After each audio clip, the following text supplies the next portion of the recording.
Without further ado, please join me in welcoming to Class Day, from the great state of Arizona, Senator Jeff Flake. 曾经出书自称是保守派良心，也是白宫易主以来共和党内头号反川普代言人。已经宣布不再参选的美参议员伯莱克，是今年哈佛法学院票选邀请的毕业演说嘉宾。I come to you today from the political class. In utter seriousness, it's I who could benefit from listening to you today rather than speaking to you. I'm not sure there's much distilled wisdom imparted from Washington these days, especially given what has lately become the tawdriness of my profession. I'm here today as a representative of a co-equal branch of government, a branch that is failing its constitutional obligations to counteract the power of the president, and in so doing is dishonoring itself at a critical moment in the life of our nation. And so, with humility, let me suggest that perhaps it's best to consider what I have to say today as a cautionary tale about the rule of law and its fragility, about our democratic norms and how hard-fought and how vulnerable they are, about the independence of our system of justice, and how critically important it is to safeguard it from malign actors who would casually destroy that independence for their own purposes and without a thought for the consequences. About the crucial predicate for all these cherished American values, truth, empirical, objective truth. And lastly, about the necessity to defend these values and institutions that you will soon inherit, even if that means sometimes standing alone, even if it means risking something very important to you, maybe even your career. Because there are times when circumstances may call on you to risk your career in favor of your principles. But you and your country will be better for it. You can go elsewhere for a job, but you cannot go elsewhere for a soul. Now, not to be unpleasant, but I do bring news from our nation's capital. First, the good news. Your national leadership is, well, not good at all. Our presidency has been debased by a figure who seemingly has a bottomless appetite for destruction and division, and only a passing familiarity with how the Constitution works. And our Article I branch of government, the Congress, that's me, is utterly supine in the face of the moral vandalism that flows from the White House daily.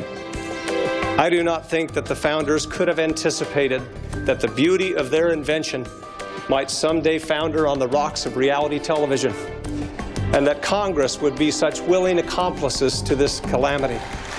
Our most ardent enemies doing their worst, and they are doing their worst, couldn't hurt us more than we are hurting ourselves. Now you might reasonably ask, where's the good news in that? Well, simply put, we may have hit bottom. The President of the United States publicly threatens on Fox and Friends, historians will note, to interfere in the administration of justice, and seems to think that the office confers on him the ability to decide who and what gets investigated and who and what does not. And just this week, the President, offering an outlandish rationale, ordered an investigation into the investigation of the Russian attack on our electoral process. Not to defend the country against future attacks, mind you, but to defend himself. Obviously, ordering investigations is not a legitimate use of presidential power. I pick this egregious example of recent presidential conduct not because it is rare in terms of the president's body of work, but because it so perfectly represents what we have tragically grown accustomed to in the past year and a half. Who would have thought that we would ever see encouragement coming from the White House for chants at rallies calling for the jailing of a defeated political opponent? When you don't even know what the limits of presidential power are, you might not even care when you're abusing that power.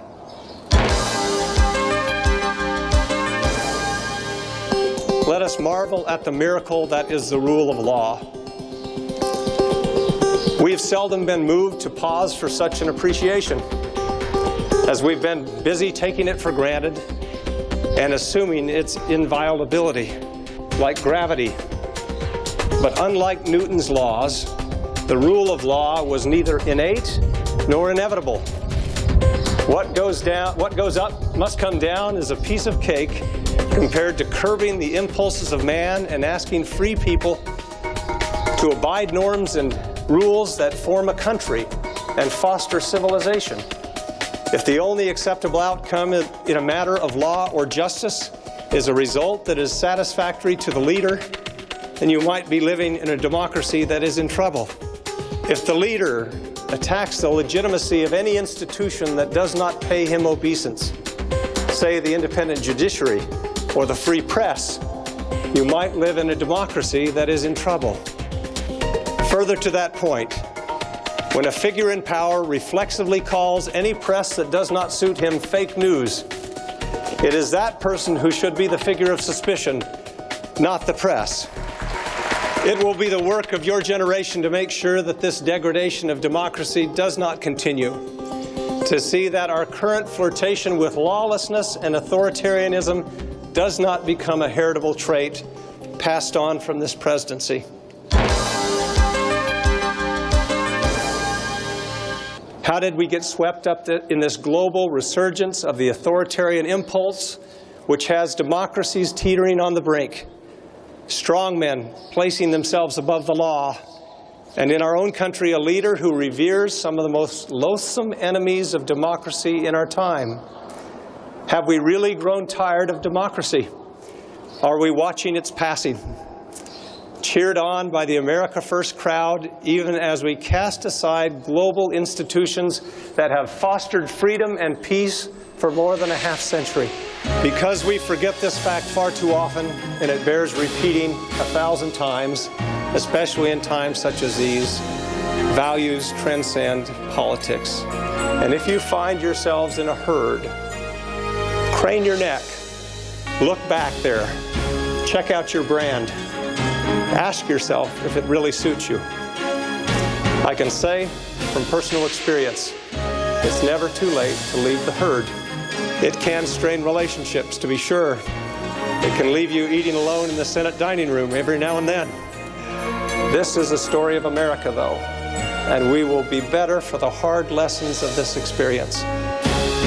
We are a much better and more decent people than Washington shows us to be. We are a deeply resourceful and resilient nation, and our greatness is based on no one man who alone can fix it, but rather on enduring ideas of self-governance and the rule of law that have been the model of the world for centuries, ideas that can be mocked but not marred. That is the job before us, to get through this and beyond it. And you are just the ones to take us there. Thank you, and once again, congratulations to the Harvard Law class of 2018.